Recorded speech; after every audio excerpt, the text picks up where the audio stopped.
Hi guys, Olive here. Here today to do something that I don't typically do, and that is to discuss a TV adaptation that was recently made of a book that I really love. In early 2017, I read Sweetbitter by Stephanie Danler for the first time, and although I read it very early on in the year, it left a strong enough impression to make it on my top books of the calendar year list. And I know I am not the only one who enjoyed this book. I know it was a bestseller, and obviously it was popular enough to warrant its own TV adaptation. When this book starts, it is the summer of 2006, and a girl in her early 20s named Tess is making her way from the Midwest to New York City to start her life and to experience all it has to offer. And she surprisingly, very quickly, gets the opportunity to train as a back waiter at a very popular and, as we're told, very famous restaurant in the city. What follows is Tess's experience working in this restaurant, and we get to see her relationships with all of her coworkers, but particularly two of them, Simone and Jake. Simone is an institution at the restaurant. Slightly older, but heaps more sophisticated than Tess. She is a never-ending fountain of food and wine knowledge and has a way of breezily outclassing anyone she's speaking to. Tess is immediately attracted to Simone's self-composed nature, since she herself is so desperately trying to acquire even a modicum of the self-confidence that Simone so effortlessly exudes. Tess is not only envious of who Simone is as a person, but also her relationship with a bartender named Jake, who Tess is unwaveringly trying to attract. Simone and Jake go way back, and they have a very odd relationship.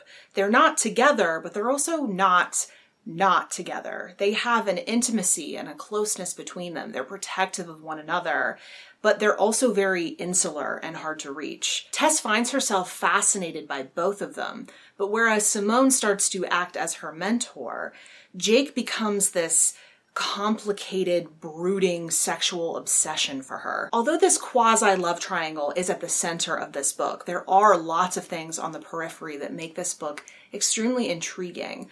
Tess comes to the city entirely alone, and as such, she is desperate for companionship. She very quickly grows close to the other staff members. There's a camaraderie between them, which is very typical of restaurant culture. Something that also seems to be typical of restaurant culture is the partying that happens after shifts to blow off some steam, and the drinking and drug use that sometimes accompanies that. And I can confidently start off my discussion of the TV adaptation of this novel by saying that all of those major components are a part of the TV series. From everything that I have heard about the TV series and from what I experienced by watching it, a lot of effort was put into making the restaurant feel authentic. I remember hearing that the actors in this show had to undergo lessons about how to serve properly, especially at a restaurant of this stature, and also were made to go into functioning restaurants just to get a feel for the hustle and bustle of it. In my opinion, I thought the atmosphere they created of the restaurant was very successful and very true to the book.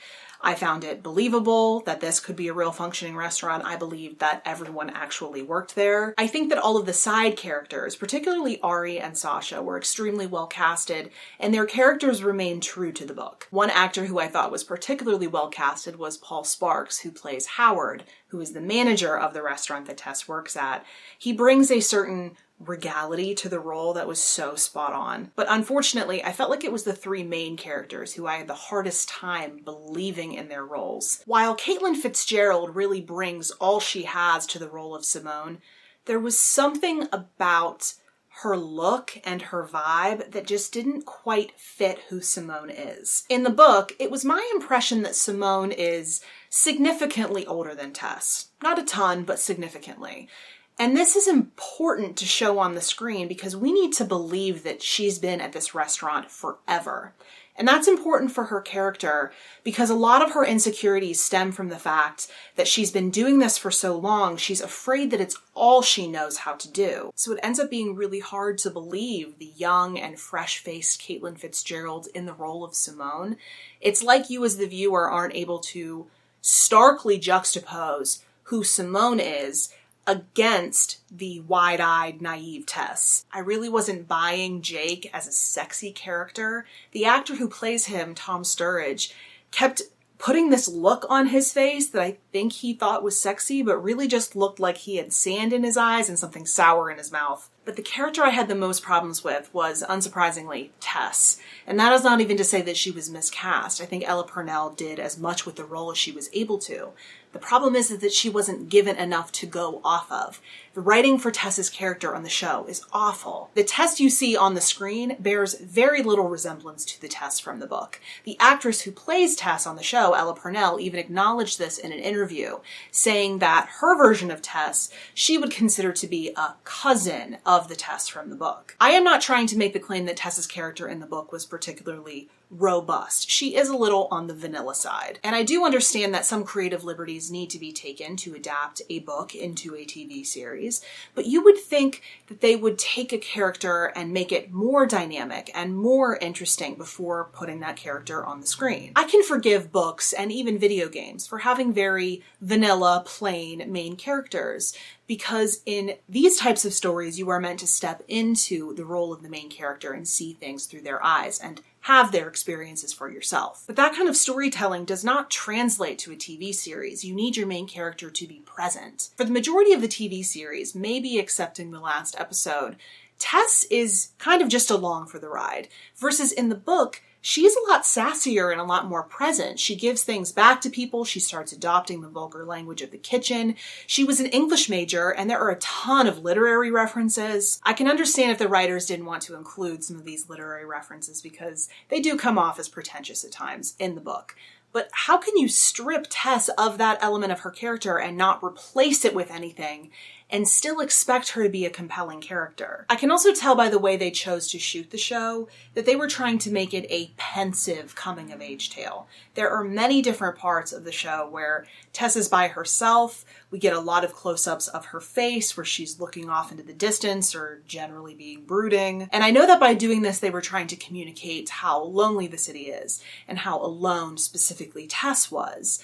But for 20-minute episodes, there's not a whole lot of time to do that, so it honestly felt more like filler. It has yet to be announced if we are going to be seeing a season 2 of Sweetbitter, but I'm honestly on the fence as to whether or not I think it deserves one. By the way they chose to adapt the story, it is very obvious that they had the aim of a multi-season show in their mind before they set out to write this series. This entire first season is centered around Tess working toward earning her stripes to officially become a backwaiter. In the book, that happens in the first 50 pages. I honestly don't understand why this television series or many other American television series don't go the BBC miniseries route. There is not enough story to this book to fill up several different seasons. It would have made so much more sense for this book to be adapted as a miniseries with a distinct starting point and a distinct ending point. I think the fact that American television forces stories beyond their natural limitation is detracting from the quality of television that we're getting. I think I would have found this series infinitely more satisfying if the writers had focused on putting this really great novel into 6 focused, fully realized episodes that tell this entire story over those 6 episodes. Instead, you can tell that they were distracted about how to extend this story as much as they can to fill episodes that they can't possibly have material for. This is why we see Tess staring off into the distance so much. To sum everything up, I do not believe that this was a very successful adaptation, and I will use a concept from the book to tell you why. Especially at the beginning of the book, when Tess is just beginning to train, she is very consistently told by the other members of staff that the mechanics of her job are only 49% of it. The other 51% is something that you can't quite put your finger on. That could be anything from the wine knowledge that you possess, the cultural awareness that your patrons come to expect from you, or the elegance of it all. The TV series of Sweetbitter had the 49% of this book. It had the characters, it had the baseline story, and it had, of course, the restaurants. But it didn't have the 51% of it, which is what made the book so special. It didn't have Stephanie Danler's way of putting things just so. It didn't have Simone's looming presence. It didn't have Jake's dark magnetism. It didn't have Tess's wonder. So while I can't exactly recommend this show, even to die-hard fans of the book, I will say if your curiosity is piqued, it might be worth checking out just an episode or 2 if you've read the book and you want to see those characters on the screen. If you have any comments or questions about anything you've seen in this video, you can of course feel free to put that in the comment section below. I would specifically love to hear from you if you have read this book, seen the show, or maybe even done both. Or if you'd like to chat with me somewhere other than YouTube, I am on a variety of different places on social media, and the links to my profiles are linked in the description box below. Thank you so much for watching. I hope you're having a wonderful day, and I will see you in the next video. Bye.